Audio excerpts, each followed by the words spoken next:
UFC 300, the Masters, NBA, NHL, and we've got props galore in all of those sports. Welcome to Prop It Up. I am Andy from WagerTalk.com, being joined, as always, by my fellow prop master, Andrew McGinnis from WagerTalk.com.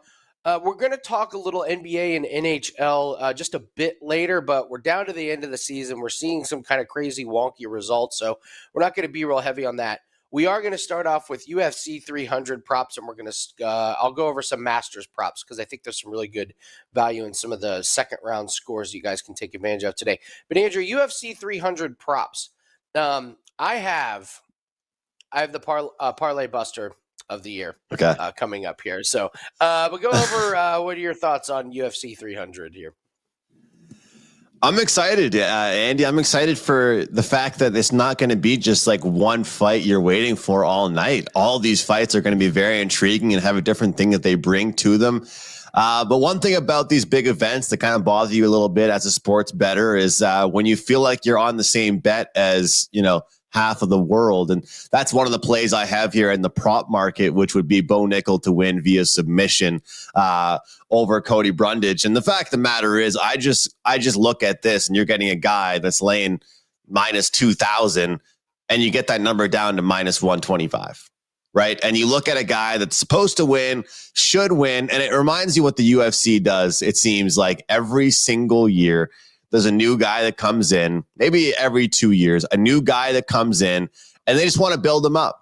They just want to give them these layups, give them really good matchups for them, and give them a good record until they end up, putting them in a spot. And we've seen that with a lot of guys that are good on the mic. And this guy isn't even really that good on the mic, but they just want to build him up big time. And 3 of his last 4 wins have come via submission. 3 of his last 5 overall via submission. A 50% takedown rate. It's very, very impressive. And of course, talking about his opponent here, I think this is probably a guy versus some of the guys he has fought that, can defend takedowns. He actually doesn't mind being on the mat as well here, Andy. But when it comes down to it, his submission defense, he has been been submitted before. And I just look at this matchup and I think that once it goes down to the ground, as much as that Brundage is going to try and keep it on the feet, Bo Nickel is going to have his way with him. And I don't think that when you looked at path to victories, we saw Bo Nickel with a TKO victory. I don't think that happens again. I think in his career moving forward, it's either going to be via submission or he wins it by points and just kind of scraping by, controlling the octagon. So when it comes down to it, ultimately, I'm getting minus 2,000 at most shops, all the way down to minus 125. It's a 2% free play for me up at the website, Andy. That's one play I'm involved in here at WagerTalk.com.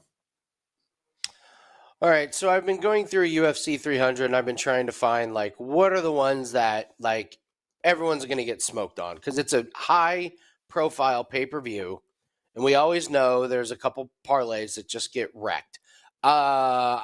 Originally, my first nominee was Weili Zhang was going to lose Tian Xiaonan. I had that one as a nominee because I love the striking of Yan. Weili has had some great wins, but they've been against some opponents kind of past their prime. So I looked at that one. I think Jalen Turner is really dangerous to put in your parlays against Moicano. Turner doesn't have a very good gas tank. And then I was scrolling through the old social media, Andrew, and I see an interview with none other than the aforementioned Bo Nickel. And they just ask him about early finishes. And he says, yeah, I was really upset about that early finish. We work so hard in camp and then I don't get much cage time.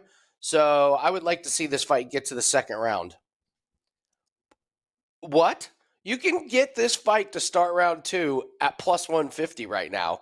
And this fight is absolutely being steamed to the under. And like you said, everyone's going to try and figure out a way how to make money off of Bo Nickel. And they're going to take him by submission. And I think the unders is also going to be a big one. And I know that because I've seen the line move. It is minus 360, under 1.5. Andrew, I'm going to take Bo Nickel and Cody Brundage will start round 2. He he kind of went a little bit more into detail about it. He said, these early finishes, I'm not getting better. I'm not getting any experience. And so I need to get some more cage time. And we know Cody Brundage has cardio for at least a round. And we know he's not like horrible with his wrestling and submission defense. So I think you're going to see a little bit of a little bit of a reserved attack from Bo Nickel early as he tries to get more cage time. And there have been two separate events in the PFL where they had young fighters trying to get more cage time. And one of them almost lost. That was Biagio Ali Walsh. He almost lost. And then Lucas Brennan did lose. Both of their fights went the distance. Those guys have been early finishers throughout their career. And so Bo Nickel and Cody Brundage, I think this fight is going to go longer than people expect. I agree with you that Bo Nickel eventually gets the finish because Cody Brundage at some point will give up. At some point, he'll just be so gassed that he will just stop fighting, and Bo Nickel will probably wrap up this mission. But I think it's going to be in round 2, maybe even round 3. So if you were taking unders the Bo Nickel fight, I would just say tread very, very lightly because I'm going to grab that plus 150 after seeing that interview. It was if you guys should look it up because he was very honest about how like he was almost to the point where he was mad that he won early. Like he was upset that Woodburn like got knocked out early in the first round. So I thought it was a very, very interesting interview. And I'm telling you guys, if you guys want to go in depth on UFC and PFL, there are great videos out there. These fighters are more open than ever about their strategies and about things that are going on with them. So, Andrew, any other UFC 300 props that you've been looking at besides Nickel by submission? I like that one, Andy. And as you know, man, people get greedy. People get greedy when they're betting. And the fact is, nobody will like that minus price that I talked about with the submission. They're going to say, no. Let's make that even better and put it first round submission. And he'll go out there and like halfway through the second round, he'll get the submission. So, couldn't agree more with you on that one. And obviously in the interview, if it's there for him in the first round, he's not going to like back away. But I think that they come into it with a plan of like trying certain things. And like I mentioned, Brundage is not like, this isn't an easy opponent by any means. I think the cardio will just eventually gas out, as you mentioned.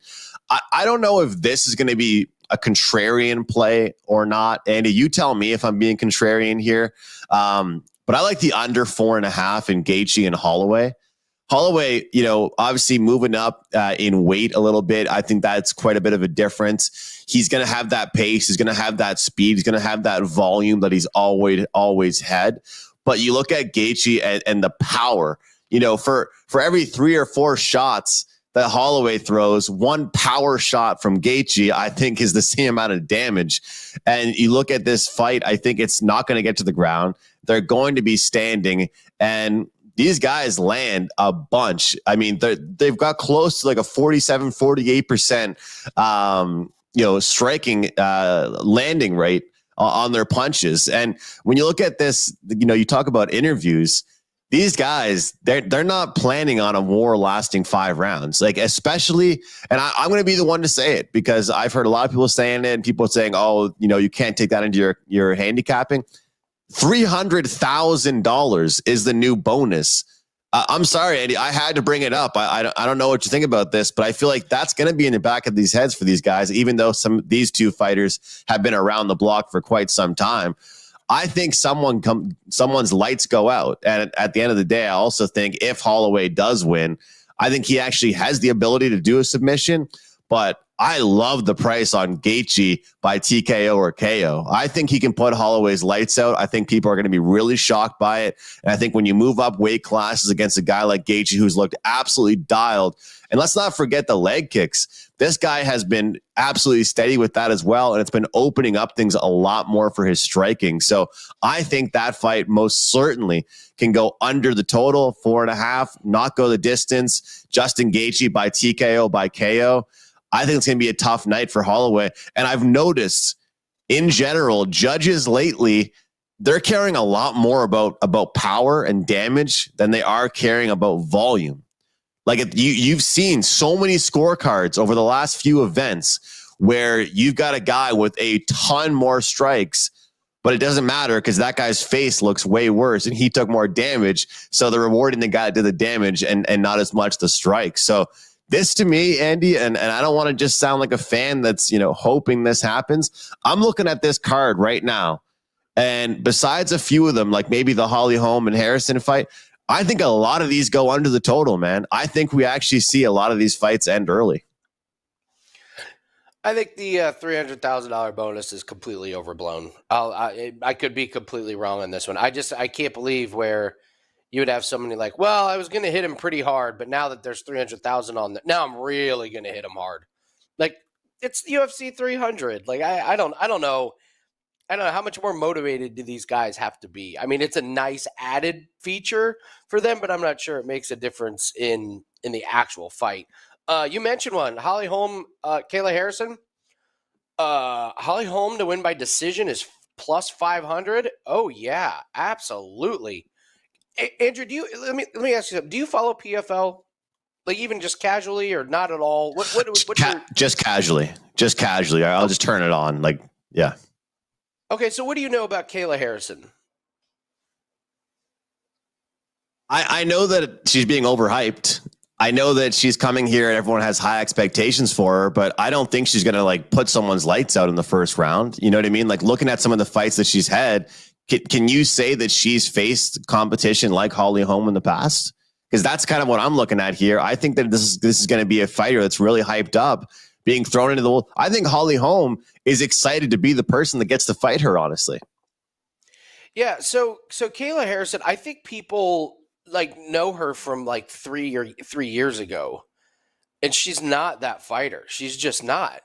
So I'll start off with that. She's going down to a weight class that she's never fought at. She has a brutal weight cut, and I know she looks great in her pictures, and she's obviously been working really hard. Doesn't matter. This is a different weight class, and she's not a spring chicken. And her last two fights, Andrew, she got her brakes beaten off by Larissa Pacheco. And then she beat Aspen Ladd. Yes, Aspen Ladd in one of the most unconvincing wins ever. Kayla Harrison has no striking. Like, Erin Blanchfield would beat the brakes off of her in a boxing fight.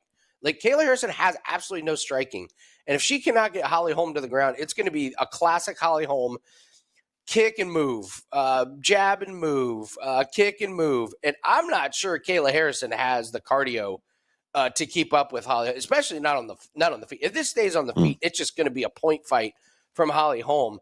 And even if Kayla Harrison gets Holly Holm on the ground, like Kayla Harrison was able to hold Aspen Ladd down. Whoop-dee. Like Holly Holm, I know she's in her 40s. I know she's in her 40s, but this is just a different beast. And yeah, Holly Holm, you think she's not motivated to just wreck Kayla Harrison's debut? I made the case that of all the fighters on this card, I think the four most motivated to train the hardest are all females. That's Holly Holm, Kayla Harrison, and Weili Zhang and Yan Jianan. Like, there's so much on the line for them, and just so much at stake that I think that you're just going to see the best ever from all of them. But Holly Holm to win by decision at plus 500 is absolutely incredible value from a Kayla Harrison that I just have not been very impressed with for a while now. So, any other props? One more, Andy, I have to.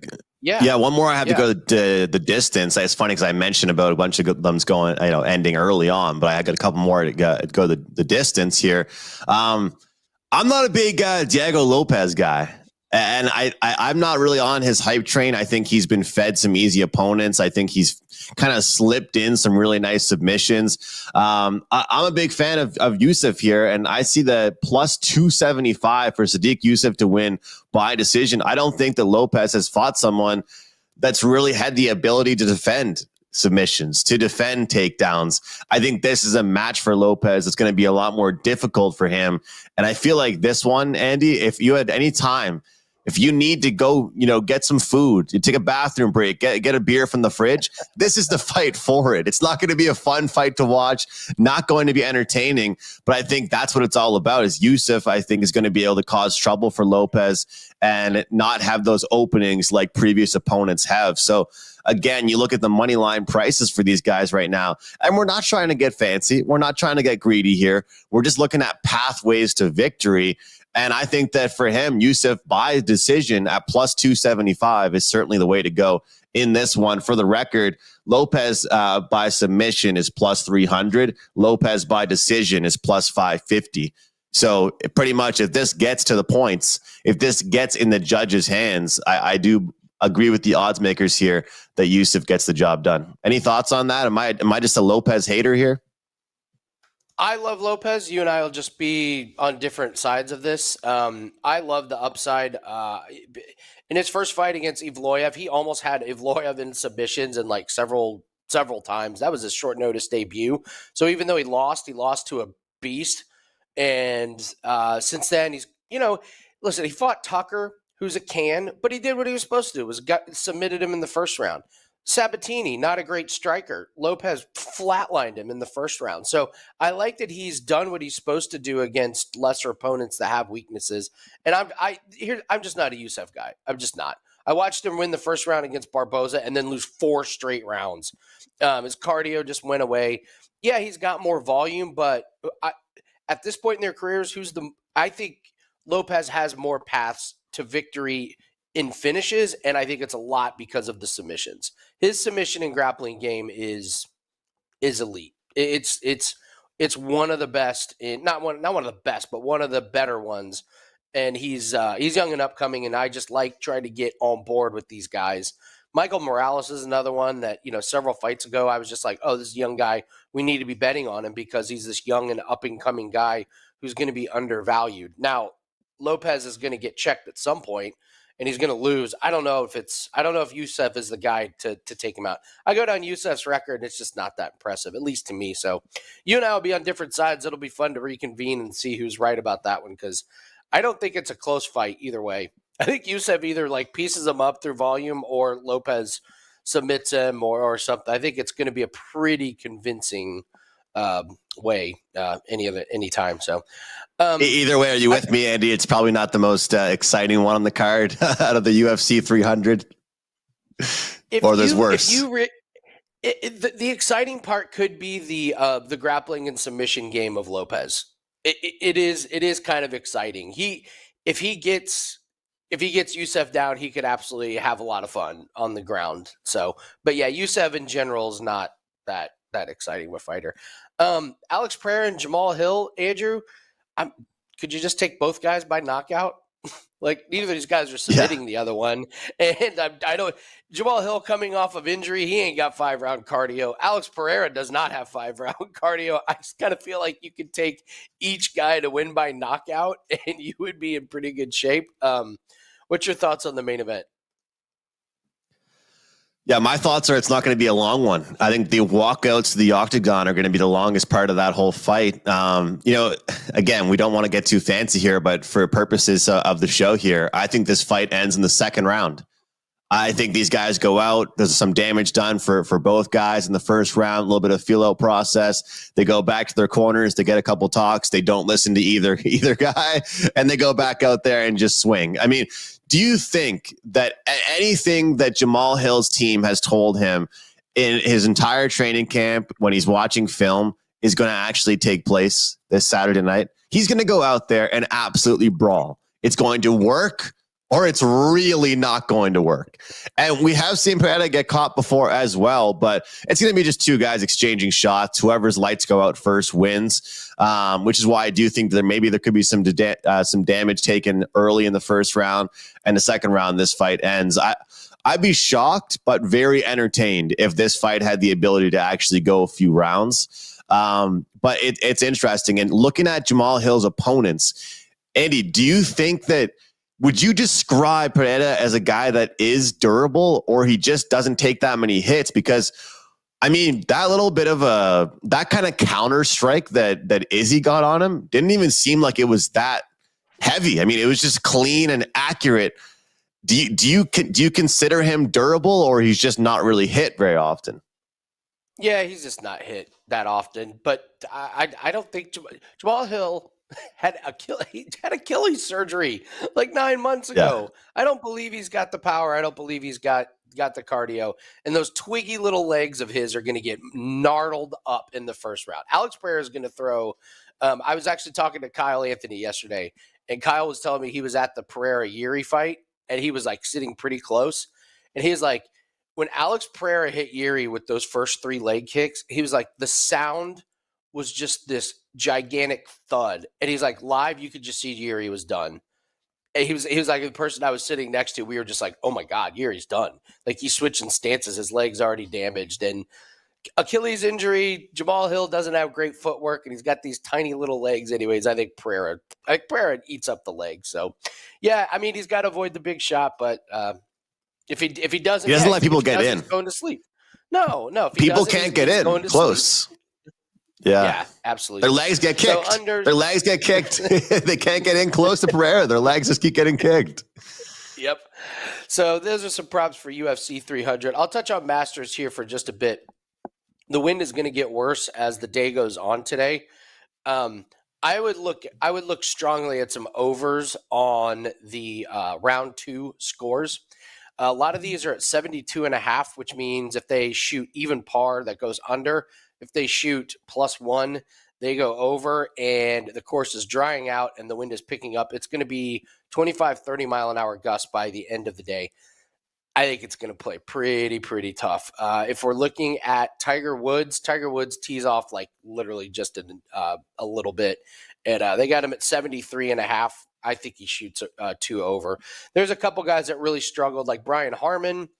He's a lefty. He plays terrible here anyways. Andrew shot like 7 over in the first round. I think you could look at him going over. The guy I'm not taking an over, though, is Scotty Scheffler. You can get him under 71.5, which means if he shoots 1 under in round 2, you cash.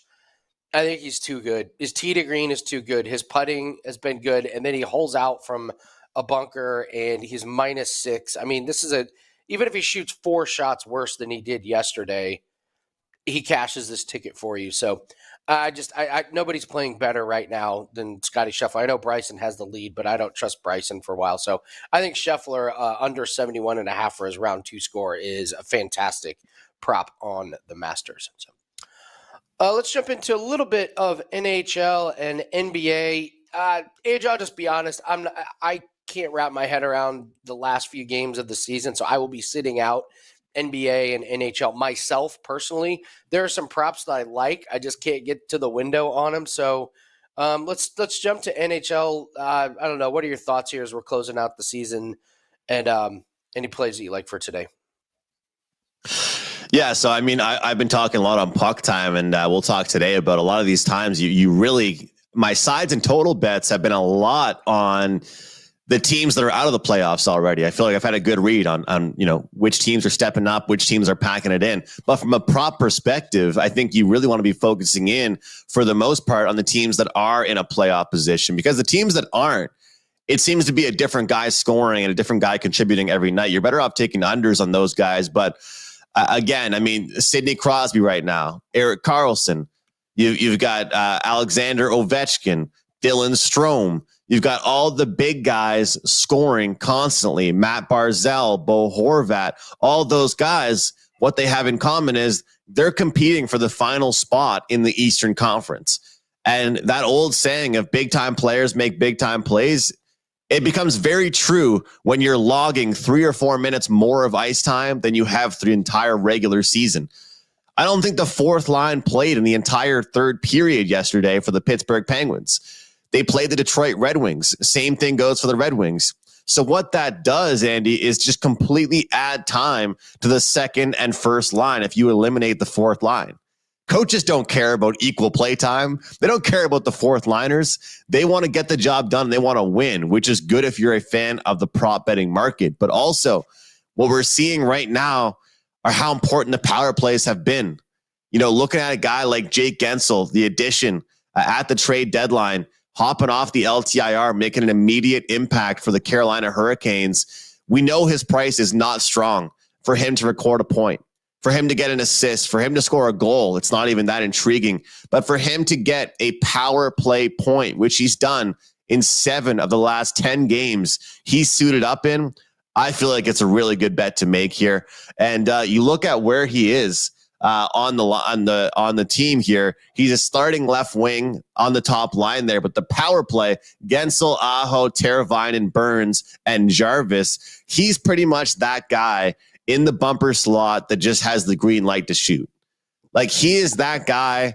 If you're an NBA fan, just imagine a guy that has 30 points and dribbled the ball 3 times all game. That's pretty much Gensel. When he gets the puck, he has the green light to shoot it.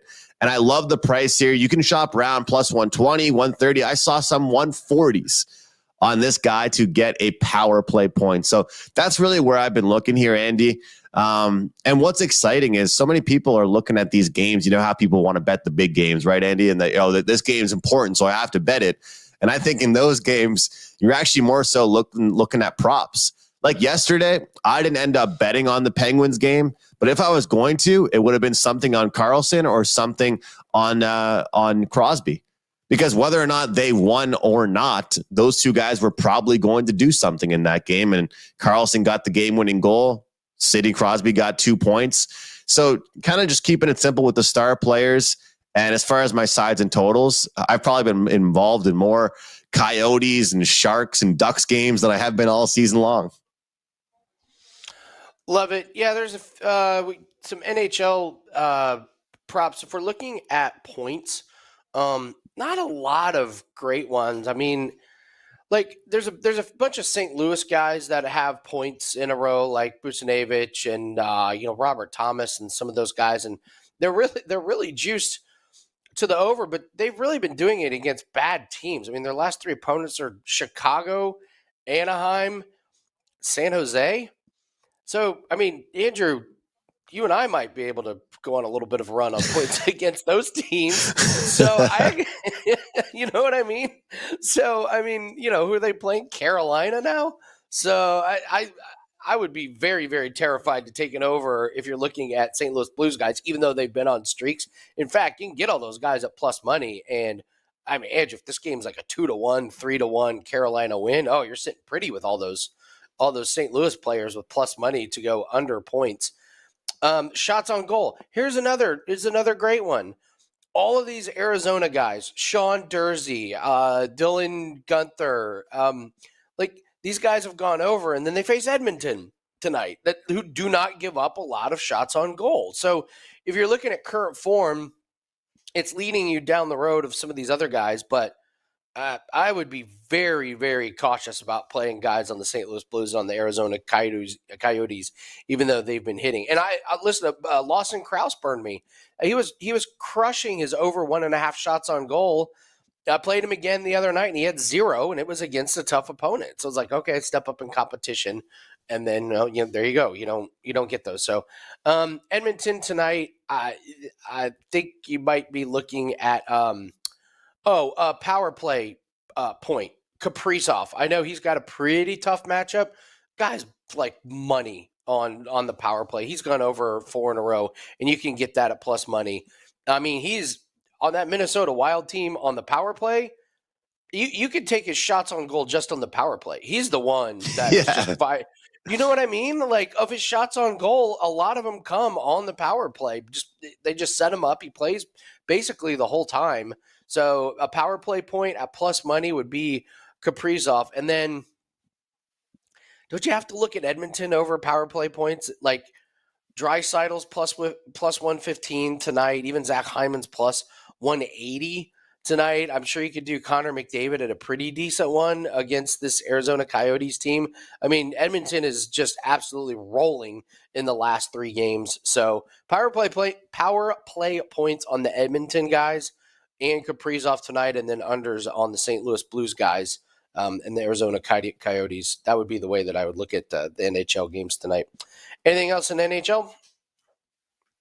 Andy, I wanted to say I agree with you there. Like, there's current form, and I love riding streaks, and you obviously have to check the opponents, but you're right. I mean, strength of schedule as far as betting aside, I think is the same thing as betting a prop. It really is. I mean, you look at strength of schedule, oh, well, this guy's done well, shots on goal over in this, against that team, that team, that team. Well, they're all below 500 teams. And then you go ahead and put them against a good team, and what, like you mentioned, you're going to get plus money sometimes. If a guy's on a big streak and you fade that, but hey, that old expression, man, a streak's only broken once, but it can keep on going. So that's what kind of is tough sometimes, trying to go against it and trying to go against a streak. We do have a shorts comment here saying from Bonzel Buckeye, saying Pereira has the worst strike defense in the UFC at 47%. And we have left leg symmetry saying, I like Pereira. So that username works very well for Pereira. So is that really Pereira does. In the comment section? Is that him commenting right now? I like me on leg kicks. I mean, I like Pereira on leg kicks. And Pereira's striking defense has not been great. The big one with him is right up the middle, and that is a Jamal Hill specialty. So, thank you for the comments. I love left leg cemetery. Loves the guy with leg kicks. That's great. Let's jump to NBA here real quick. My buddy Gary Trent Jr. He keeps going over his points, rebounds, and assists, no matter who the opponent is. It's 20.5, even though this guy has gone over this 10 games in a row. He faces Miami, who I know is a tough defense. He faced Miami in January. He had 30 points, rebounds, and assists. So this falls in the category of one of those, if it ain't broke, don't fix. I mean, look at some of these numbers, Andrew. 23 against the Pacers, 32 against Washington, 39 against Milwaukee. He had 26 against the Knicks. That's a good defense. He had 22 against Orlando. That's a good defense. The game before, 35 against that same Orlando team. So I know he's playing the Miami Heat, who, for the season are a good defense, and they can lock guys down. But man, this number seems low. I think I'm going right back to it. He's playing a ton of minutes. He's padding the stat sheet in everything. Like, he's going over not just his points and rebounds and assists. His points he's going over, his rebounds and assists he's been going over. So it's Gary Trent over for me. I'll go over a couple of real quick ones here. Chris Middleton, under 36.5 points, rebounds, and assists. I know the thinking is Giannis is out. But here's the thing. Gone under in every game this season without Giannis. He's only had 32, 34, and 32. And he's gone under in 27 out of his last 30 games. I know that he had minutes restrictions early in the season. But that last game where he only had 32 without Giannis wasn't playing that. He was playing full minutes. And that was recently. And this Milwaukee team, they already got Giannis hurt, which, I mean, 2 years in a row with bad timing injuries there for Giannis.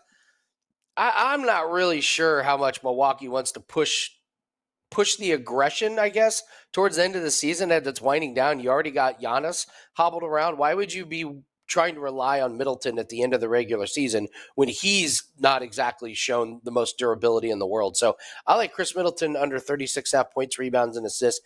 And Miles Turner over 1.5 made threes. He's gone over in 7 out of 8 games. For whatever reason, he's shooting a lot of threes recently. Like, he's had a game with 6 attempts and a game with 8 attempts. So if he keeps shooting, I don't know, 5, if he gets to 5 or 6 attempts, I would think he would go over tonight. It's a pretty decent matchup against Cleveland, who's not great against the 3-point shot from outside. So Middleton, Gary Trent, Miles Turner, those are some guys I'm looking at in the NBA. Anything in NBA, Andrew? Nothing for me, Andy, in the NBA. I've been just sticking with the team totals. Same thing. Just been betting against these teams in off road trips mostly, honestly, just getting these fatigued gas teams. And you bet the NBA a hell of a lot more than I do, Andy, but I got to say it made me smile when I heard what your $2 play was, because like that was such a me play lately. Like that's something that I've been doing. It's like how many people do you think that night bet on that Portland team total besides your $2 play? I mean, honestly, like who opened up their app and was like, I'm going to take Probably Yeah, about 800 exactly. people. Yeah. And that's Let me it. see how many Nobody people else. got that play. So, Yeah, that's yeah, great. And I that's an did. awesome I winner. did. I did laugh. Brian Power had the exact same play. I found out the next day. He sent me a message. He was like, "I was watching too. Then I see you on Twitter going nuts about the Trailblazers over." So yeah, what a wildest $2 Tuesday play certainly I've ever been a part of. That's got to be an all timer for Wager Talk history. So, all right, Andrew, what do you have to promote? What do you have up at Wager Talk for this weekend? Andy, I'm really liking today's slate in both MLB and in the NHL. I've got a 4% play in both sports. The play in the NHL was nearly a 5, but stuck it with just a 4%. Trying to get on a roll here with the team totals. We'll look to do that in the NHL.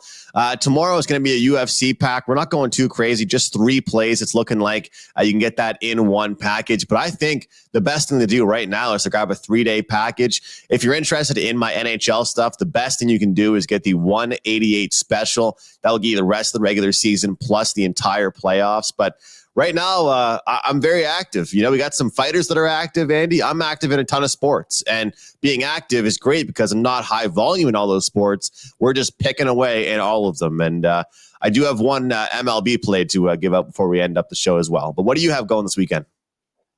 Well, first off, shout out to the chat. Make sure you leave a comment. Tell us what you like for this weekend, especially UFC 300. Tell us what you like in NBA and NHL. But I'm loving to see what props you guys are on. It's going to be the most bet UFC card of the year, probably. So hit the like button. Leave us a comment. Andrew, I don't know if I'll be in play tonight. We have our 5% UFC play that is up. We've been writing that. We'll be taking a look at Masters plays, but just go get the UFC 5% play. That's the big one. We've got lacrosse play that is up. We'll probably have MLB and maybe some soccer plays up. But really, this weekend is all about our 5% UFC 300. The line is held steady all week, so you're getting great value on that. So go grab that if you haven't. And that is going to do it for us. Thanks a lot for joining us. Everyone, make sure you don't overexpose yourself with too many units this weekend, especially on the big events like UFC 300. Remember all the plays. 3% play at a big event, 3% play at a low profile event. They all spend the same. So good luck on your plays, and we will see everyone